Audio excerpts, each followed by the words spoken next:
सभी साधकों और सभी भक्तों को ओम नमः शिवाय, हर हर महादेव। आज का हमारा विषय, आज की हमारी ज्ञान चर्चा योग साधना के ऊपर है। योग का हमारे जीवन में क्या महत्व है और एक साधक के जीवन में योग का क्या महत्व है, कृपया विषय को ध्यान से सुने।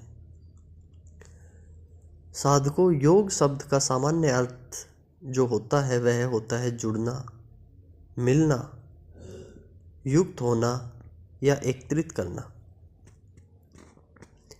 योग शब्द का व्यावहारिक अर्थ बहुत व्यापक है, इसका क्षेत्र भी बहुत विस्तृत है। योग संख्या का ही क्रियात्मक रूप है। योग विश्व के सभी धर्म संप्रदाय के पक्षपात और तर्क वितर्क से रहित सार्वभौम धर्म है, जो तत्व आत्मा का ज्ञान स्वयं के अनुभव द्वारा प्राप्त करना सिखाता है और साधक को उसके अंतिम मोक्ष तक पहुंचाता है। तो सभी साधकों को मैं बताना चाहता हूं कि यदि हम साफ शब्दों में समझे तो स्थूलता से सूक्ष्मता की ओर जाना और बाहरी आत्मा से अंतरात्मा की ओर जाना ही योग है। जो हमारे चित्त की वृत्तियां हैं, हम स्थूलता की ओर जाते हैं, हम स्थिर चित्त न होकर बहिर्मुख होते हैं। हम जितने अस्थिर चित्त हो जाएंगे, रज और तम की मात्रा उतनी ही हमारे अंदर बढ़ती जाएगी।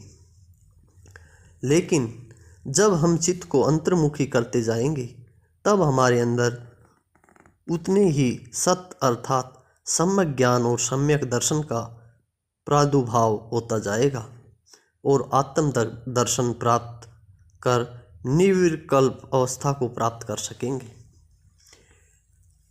हमारे वेद शास्त्रों में हमारे ऋषि मुनियों ने योग के ऊपर तरह तरह के तर्क वितर्क दिए हैं।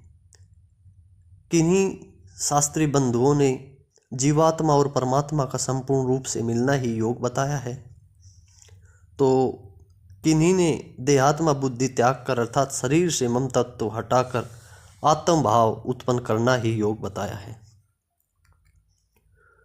कुछ कर्म का कौशल रूप भी योगी है। प्राण अपान के संयोग, चंद्र और सूर्य के मिलन, शिव और शक्ति को ऐक्य को भी योग कहा जाता है।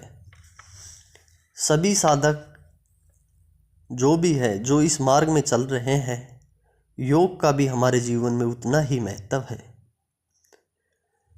शिव तथा आत्मा के अभेद ज्ञान का नाम ही योग कहा गया है। संसार सागर से पार होने की युक्ति को ही योग कहते हैं। नारायण के साथ नर के एकात्मक हो जाने के साधन को ही योग कहते हैं। और साधकों का आत्म साक्षात्कार का एकमात्र उपाय सिर्फ योग है। जब हम बहुत ज़्यादा भोजन करते हैं, तब हमारा योग सिद्ध नहीं होता। ऐसा हमारे साधु संतों की मान्यता है, उनका जीवन का तजुर्बा है। और जो साधक, जो भक्त निराहार रहता है, उसको भी योग सिद्ध नहीं होता। जो साधक हमारा सोता है ज़्यादा, उसको भी योग सिद्ध नहीं होता। और जो बहुत कम सोता है, उसको भी योग सिद्ध नहीं होता। जो मनुष्य आहार विहार में, दूसरे के कर्मों में, सोने जागने से अपरिमित रहता है, उसको योग दुख भंजन हो जाता है। कहने का हमारा मतलब ये है कि जितना हमारे शरीर के लिए श्वास जरूरी है, उतना ही हमारे शरीर के लिए योग भी बहुत जरूरी है। एक स्वस्थ शरीर में ही एक सच्चे ईश्वर की प्राप्ति हो सकती है। एक स्वस्थ शरीर में ही स्वस्थ मस्तिष्क का निवास होता है। ठीक उसी तरह जब हम अपने जीवन में योग अपनाएंगे, तो यह भी एक द्वार है जब हम परमात्मा तत्व की प्राप्ति कर सकते हैं। अर्थात मन, वचन और कर्म, ये तीनों प्रकार से शरीर आदि को संयत करने का वाला धर्म व्यापार ही योग कहा गया है। इस जगत में संपूर्ण जीवन में योग ही एक ऐसा मार्ग है जिसके द्वारा पुरुष बल, बुद्धि, श्रेष्ठता, पुरुषता और सच्चरित्रता से ये पांचों सर्वोत्तम गुण प्राप्त होते हैं। योग के द्वारा ही व्यक्ति सामान्य स्तर से ऊपर उठकर आत्मा और परमात्मा तक पहुंचने की क्षमता प्राप्त कर लेता है और इसके माध्यम से ही व्यक्ति को कल्याण, शुभ तत्व और शुद्धि प्राप्त हो जाती है। और निरंतर व्यक्ति, हमारा साधक जो है, प्रतिदिन योग करे तो उससे भी अनेकों सिद्धियां उसके अंदर विराजमान हो जाती है। ये मानिए, आप विश्वास के साथ मानिए, इसमें बिल्कुल भी संदेह नहीं है। परमात्मा तक पहुंचने के 3 मार्ग हैं: तप मार्ग, कर्म मार्ग और योग मार्ग। तप मार्ग, शरीर को जितना तपाओगे, शरीर की जितनी तपस्या करोगे, ये समझो जितनी भक्ति बढ़ेगी, यह मार्ग है जो परमात्मा तत्व को प्राप्त करता है। कर्म मार्ग, व्यक्ति के कर्म इतने पवित्र हो, इतने अच्छे हो कि उसका एक एक कदम पवित्रता की ओर बढ़े, यह भी एक मार्ग है जब व्यक्ति मोक्ष को प्राप्त करता है।